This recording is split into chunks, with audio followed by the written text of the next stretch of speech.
تفسیر ابن جریر میں وارد ہوا ہے کہ حضرت عثمان رضی اللہ تعالی عنہ حضور صلی اللہ علیہ وسلم کے پاس آئی اور آپ صلی اللہ علیہ وسلم سے دریافت کیا کہ فرمائیے بندے کے ساتھ کتنے فرشتے ہوتے ہیں؟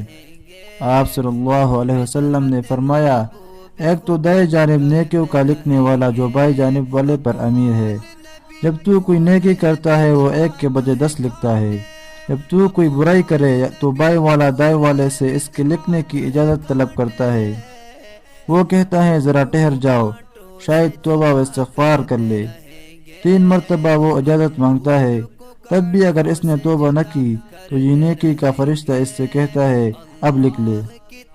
اللہ ہمیں اس سے چھڑائے، یہ تو بڑا برا ساتھی ہے، اسے اللہ کا لحاظ نہیں، یہ اس سے نہیں شرماتا۔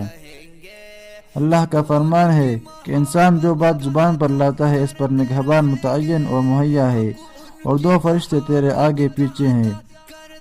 اللہ تعالیٰ قرآن مجید میں فرماتے ہیں سورۃ الرعد آیات نمبر 11، جس کا مفہوم یہ ہے ہر شخص کی حفاظت کے لیے کچھ فرشتے مقرر ہیں جن کی بدلی ہوتی رہتی ہے، کچھ اس کے آگے کچھ اس کے پیچھے، کہ وہ بحکم خداوندی اس کی حفاظت کرتے ہیں۔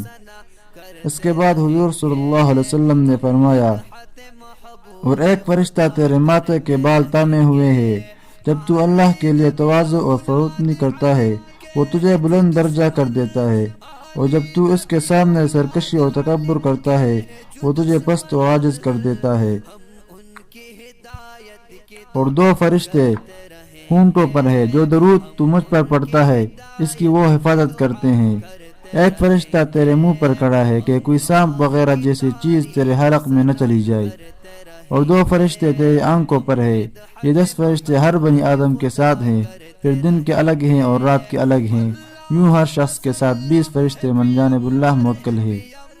اس طرح کی مزید اور معلوماتی ویڈیوز کے لیے ہمارے چینل کو سبسکرائب کریں۔ ملتے ہیں انشاءاللہ اگلی ویڈیو میں، تب تک کے لیے اللہ حافظ۔ کرتے رہیں گے۔